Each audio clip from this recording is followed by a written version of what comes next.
A paz do Senhor Jesus, meus irmãos. Veja só o que diz Ezequiel, capítulo 34, versículo 2.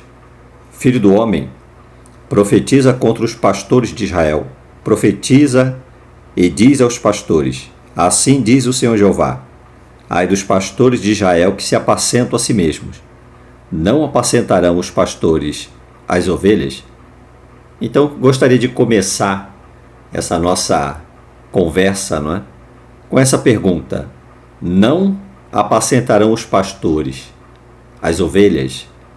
No Velho Testamento, um pastor, ele poderia ser um profeta, poderia ser um rei, ele poderia ser um sacerdote, um levita, uma pessoa que Deus levantava para guiar o povo, para instruir o povo na sua palavra, não é?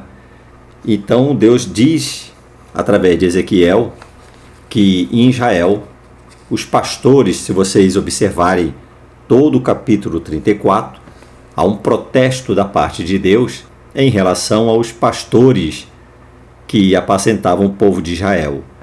Olha o que diz aqui em 1 Samuel, no capítulo 12, versículo 23. E quanto a mim, longe de mim que eu peque contra o Senhor, deixando de orar por vós, antes vos ensinarei o caminho bom e direito.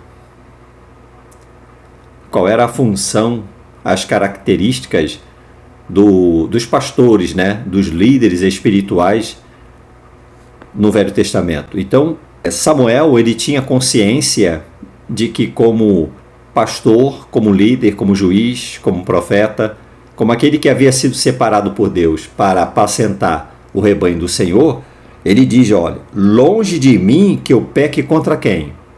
Contra o Senhor, deixando de orar por vós. Só isso? Não. Antes vos ensinarei o caminho bom e direito. Então veja só, né? Em Ezequiel o Senhor diz: não apacentarão os pastores as ovelhas. Samuel, ele tinha pleno conhecimento da responsabilidade que ele tinha diante de Deus de apacentar o povo do Senhor. Então, longe de mim de pecar contra o Senhor. Antes eu vou orar por vocês e vou ensinar-vos o caminho bom e direito. Agora, aqui em Esdras, no capítulo 7, olha aqui no capítulo 7, irmãos, versículo 10. Porque Esdras tinha preparado o seu coração para buscar a lei do Senhor e para cumprir e para ensinar em Israel os seus estatutos e os seus direitos. Então, Esdras, ele fez o quê? Com a grande responsabilidade que ele tinha de trazer o povo de volta a Jerusalém, ele sentiu esse peso da responsabilidade. Então, ele preparou o seu coração para buscar o que? A lei do Senhor, e para cumprir e para ensinar. Agora vamos ver aqui em Neemias, no capítulo 8, versículo 8. E leram no livro, na lei de Deus. E o que eles faziam? E declarando e explicando o sentido, faziam que, lendo, se entendesse. Então o objetivo era que o povo entendesse a palavra de Deus. Não era simplesmente uma explanação da lei. Eles iam lendo e fazendo com que o povo, ao ler, entendessem o que estava sendo explicado. Vamos ver aqui em Atos dos Apóstolos, no capítulo 20, a partir do versículo 26. Olha o que disse o apóstolo Paulo aos anciãos da igreja de Éfeso. Portanto, no dia de hoje, vos protesto que estou limpo do sangue de todos, porque nunca deixei de vos anunciar todo o conselho de Deus. Olhai, pois, por vós e por todo o rebanho sobre que o Espírito Santo vos constituiu bispos para apacentardes a igreja de Deus, que ele resgatou com seu próprio sangue. Porque eu sei isto, que depois da minha partida, olha o que o apóstolo está dizendo: entrarão no meio de vós lobos cruéis que não perdoarão o rebanho. Essa palavra perdoar, ela quer dizer não pouparão o rebanho. Então ele está dizendo: olha, porque eu sei isso, que depois da minha partida entrarão, virão de fora lobos cruéis que não pouparão ao rebanho, e que dentre vós mesmos se levantarão homens que falarão coisas perversas para atrair os discípulos após si. Qual é o objetivo? Coisas perversas, coisas que pervertem, que desviam do caminho. Com qual objetivo? Para atraírem os discípulos após si. Existe alguma semelhança, irmãos? Veja como é muito comum nos nossos dias vocês verem em todas as esquinas, nos canais aí de divulgação, entre aspas, do Evangelho, nos púlpitos das igrejas, um personagem dizer: eu sou apóstolo, eu sou profeta, Deus me usa, que o anjo apareceu para mim, eu estava dormindo, eu estava sentado, o anjo aparece para mim, senta ao meu lado. Observa que essas pessoas, eles demonstram uma falsa intimidade com Deus, uma intimidade qual desperta no ouvinte um sentimento de admiração, um sentimento de pesar, porque ele não tem essa intimidade e gostaria de ter.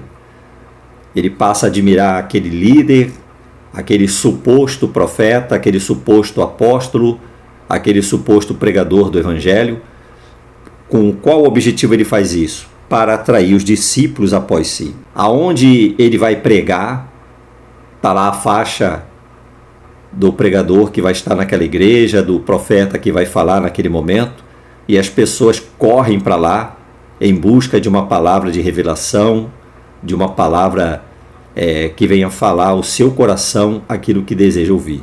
Então, ele está dizendo: olha, que dentre vós mesmos, e há muitos irmãozinhos, né, admirados, mas aquele irmão era uma bênção, aquela pessoa era tão usada por Deus, e hoje, né, ele arrasta multidões após ele, e é uma pessoa que conseguiu crescer, prosperar financeiramente, ter um nome dentre tantos outros nomes no meio evangélico. Olha que ele diz aqui, versículo 31, portanto vigiai, lembrando-vos de que durante 3 anos não cessei noite e dia de admoestar com lágrimas a cada um de vós. Agora, pois, irmãos, encomendo-vos a Deus e à palavra da sua graça, a Ele que é poderoso para vos edificar e dar herança entre todos os santificados. De ninguém cobiceis a prata, nem o ouro e nem o vestido. E aí o apóstolo Paulo, ele continua orientando os bispos da igreja de Éfeso, homens que foram chamados por Deus para apacentar o rebanho. E ele diz, olha, tendo cuidado por todo o rebanho de Deus, por vós e por todo o rebanho de Deus. Vou ler aqui para os irmãos, 1 Pedro, capítulo 5. 1 Pedro, capítulo 5, a partir do versículo 1, né? Aos presbíteros que estão entre vós, admoesto eu, que sou também presbítero com eles, e testemunha das aflições de Cristo e participante da glória que se há de revelar. Apacentai o rebanho de Deus que está entre vós, tendo cuidado dele, não por força, mas voluntariamente, nem por torpe ganância, mas de ânimo pronto, nem como tendo domínio sobre a herança de Deus, mas servindo de exemplo ao rebanho. E quando aparecer o sumo pastor, alcançareis a incorruptível coroa de glória. Qual é a função de um pastor?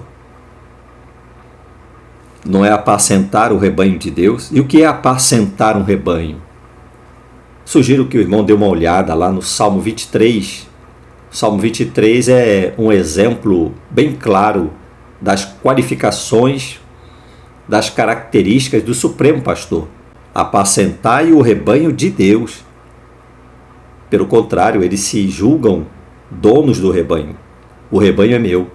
Eu sou o proprietário desse rebanho. E eles usam das ovelhas como bem entendem, né? Agora, prestem bem atenção. Quando aparecer o sumo pastor? Bom, o sumo pastor é o pastor supremo, que é o Senhor Jesus. mas ele coloca na igreja pessoas separadas, preparadas para apacentar o rebanho de Deus. E eles deveriam ser, meus irmãos, exemplo para o rebanho. Então, meus irmãos, não é incomum encontrarmos personagens se auto-intitulando pastores ou conseguindo, né, esse título através de negociatas dentro aí das organizações religiosas, cristãs, evangélicas, o título de pastor. Mas o pastor que é chamado por Deus, o pastor que tem as qualificações dadas por Deus, ele tem as provisões que são dadas pelo Senhor, ele tem consciência de que, olha o que diz aqui o versículo 2, de que o rebanho é de Deus, o rebanho não é dele. Apacentai o rebanho de Deus. Não foi isso que o Senhor Jesus, ele disse para Pedro: Pedro, tu me amas? Apacenta as minhas ovelhas. Primeira coisa, ele tem consciência, ele tem pleno conhecimento da responsabilidade de que o rebanho é de Deus, o rebanho não é dele. Isso é desde o Velho Testamento. O próprio Samuel falou: olha, longe de mim de pecar contra Deus, de não orar por vocês e não ensinar vocês o caminho bom e direito. Esdras preparou o coração para buscar a palavra de Deus, para cumprir e para ensinar. A preocupação do verdadeiro pastor, daquele que apacenta o rebanho do Senhor, o compromisso supremo dele é de conduzir o povo a pastos verdejantes, e esse pasto verdejante é a palavra do Senhor. O pastor que é ungido por Deus sabe que o supremo pastor é para ele o modelo de pastor. Ele ama a ovelha que é do Senhor. Ele sabe da sua responsabilidade que ele tem diante de Deus de cuidar desse rebanho. É como, vou dar aqui um exemplo bem simples para que você possa entender. Quando alguém coloca algo muito precioso sob os teus cuidados, hein? De repente uma pessoa coloca o seu filho, o seu bebê, essa pessoa tem que urgentemente sair para fazer alguma coisa e coloca aquela criança sob os teus cuidados. Você não sente o peso da responsabilidade? A responsabilidade é tão grande que você fica ali tomando conta daquela criança, porque você sabe que aquela criança é tão preciosa para sua mãe, para os seus pais, e que você está ali como responsável da integridade física daquela criança. E você redobra toda a vigilância sobre ela. Agora imagina o rebanho de Deus, irmãos. Imagina aquelas almas eternas que estão recebendo alimentos estragados, veneno para a sua alma, estão cada vez mais fracos espiritualmente.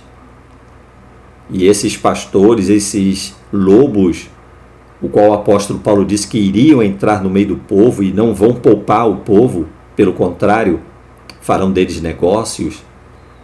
Esses homens nunca tiveram uma experiência de novo nascimento, nunca tiveram uma experiência, uma chamada pessoal vinda de Deus.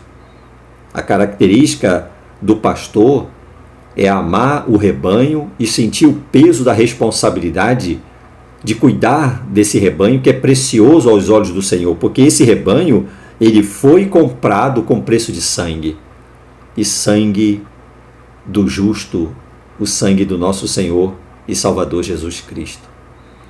Eu estou passando para os irmãos essas informações para que os irmãos fiquem atentos. Conhecemos tantas pessoas que dizem: não, mas é o meu pastor, eu tenho que me submeter ao meu pastor. Toma cuidado a quem você está chamando de seu pastor. Toma cuidado.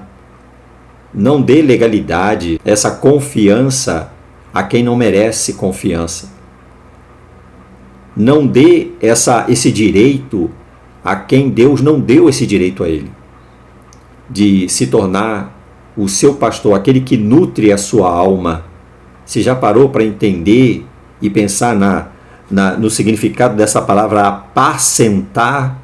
Levar o rebanho a alimentar-se, nutrir o rebanho, cuidar do rebanho, proteger o rebanho. O que é que um pastor ele faz? O que um pastor fazia naquela época? Ele protegia o rebanho, ele alimentava o rebanho, ele nutria o rebanho, ele disciplinava a ovelha que estava em rebeldia, ele cuidava da que estava doente.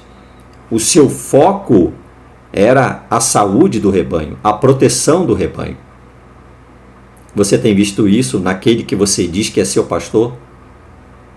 Se você está desconfiando de que esse que você diz que é seu pastor, e não importa a denominação que você frequenta, não importa quantos anos essa pessoa exerce essa função sobre a sua vida, mas você tem percebido que ele não cumpre com essas características que a palavra de Deus está nos ensinando. E olha que nós estamos fazendo aqui uma palavra muito superficial, tá, irmãos?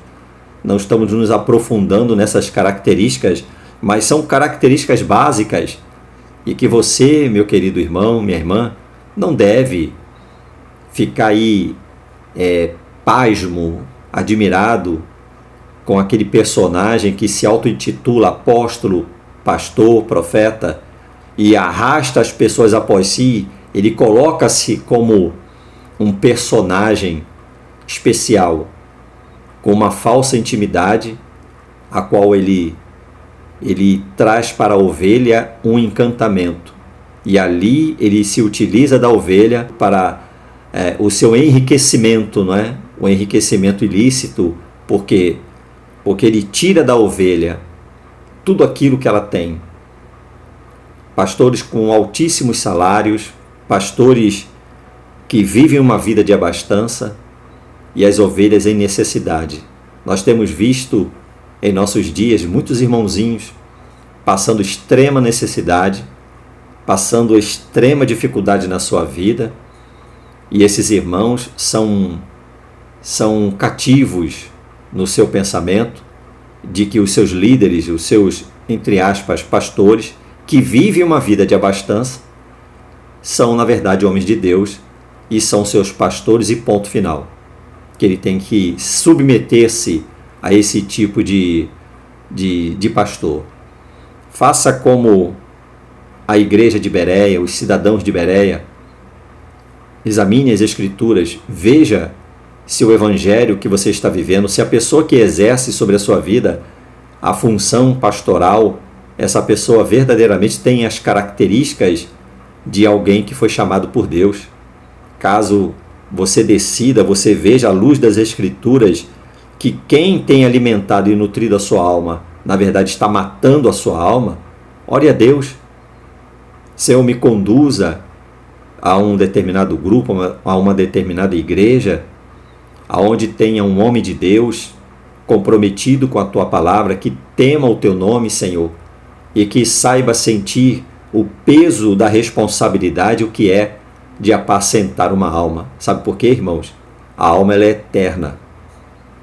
Você, quando descobre que de repente está fazendo uso de um alimento, e você, através das informações de pessoas como médicos, especialistas, e eles dizem, olha, esse remédio aqui, esse alimento, né, ele mata. Esse alimento aqui industrializado, ele tem um determinado produto que ele mata as pessoas aos poucos. Ele deteriora os ossos, as células, o sangue. Como é que você se sente? Quando você descobre que aquilo que você pensava que estava alimentando você, na verdade está matando você, está destruindo a sua saúde. Você não fica indignado? Você automaticamente você não repele aquele tipo de alimento? Mas agora estamos falando do alimento da sua alma, meu irmão. Estamos falando da sua eternidade, da saúde da sua alma. Porque um dia você estará diante de Deus e terá que prestar contas a Deus da maneira como você conduziu a sua vida espiritual. Nós temos a palavra do Senhor, e a palavra de Deus é a nossa única fonte de consulta confiável. Faça como a igreja de Bereia. Se esse que se auto-intitula pastor não tem sido um exemplo, como disse aqui no versículo 3, nem como tendo domínio sobre a herança de Deus, mas servindo de exemplo ao rebanho. Se ele não está sendo exemplo para o rebanho, se essa pessoa tem trazido para você alimento que tem intoxicado a sua alma, fuja desse tipo de liderança, para a tua saúde, para o seu bem. Vamos orar? Vamos falar com Deus? Feche os seus olhos. Vamos falar com Deus. Senhor nosso Deus, Pai maravilhoso, Deus eterno, muito obrigado pela meditação da sua palavra. E neste momento, Senhor, em que nós estamos aqui comentando as Escrituras, sabendo que a tua palavra é fonte segura, é o bálsamo que a nossa alma necessita, eu peço por esse irmão, por essa irmã que está em dificuldade, que está passando por um momento de tribulação na sua vida e está se sentindo só, Senhor. Embora, quem sabe, frequente uma igreja grande, quem sabe está no meio de um grupo de pessoas onde tem um líder, onde tem um pastor que está ali apacentando, entre aspas, esse povo, mas não foi chamado por ti. Não tem a graça, não tem as provisões do céu, não tem a validação que vem do alto. E ele tem matado o rebanho. Ele tem matado as almas, Senhor. Elas estão enfraquecidas, crendo em tantas coisas, menos na tua palavra. Estão crendo, Senhor Deus, em objetos, estão crendo, Senhor, em campanhas de dias e dias, de sacrifícios. Crê em tudo, Senhor. Crê em tudo que sai da boca desses ditos pastores e profetas. Fazem todo tipo de campanha, todo tipo de mandingas, estão cada vez mais intoxicados, enfraquecidos, mais oprimidos, mais perturbados, mais distantes da tua palavra. Senhor, estende as suas mãos agora e quebra esse grilhão, Senhor. Abre o entendimento do teu povo, ó Pai, para as Escrituras. É o que eu te peço, Senhor, de coração, em nome de Jesus, Senhor. Opera na vida deste ouvinte e traz esclarecimento para ele à luz das Escrituras. É o que nós te pedimos e já te agradecemos no precioso nome de Jesus. Amém. Amém, meu irmão. Fica na paz do Senhor Jesus.